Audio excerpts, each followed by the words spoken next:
আসসালামু আলাইকুম। আমরা মানুষের পেছনে যখন কারো নামে সমালোচনা করি সেটাকে মূলত গীবত বলি। তো আসলে গীবত কোনটা? আমরা ভাবে যে কারোর পেছনে কারো খারাপ দিক নিয়ে আলোচনা করলে সেটাকে গীবত বলে, কিন্তু আসলে গীবত কি, কুফরি কি, সেটা আমরা অনেকে জানি না।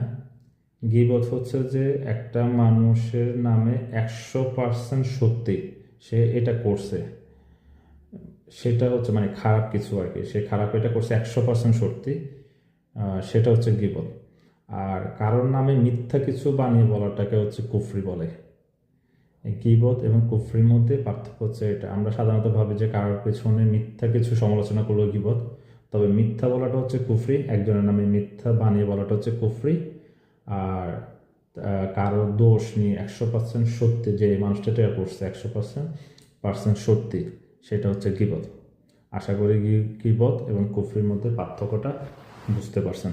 ধন্যবাদ। আসসালামু আলাইকুম।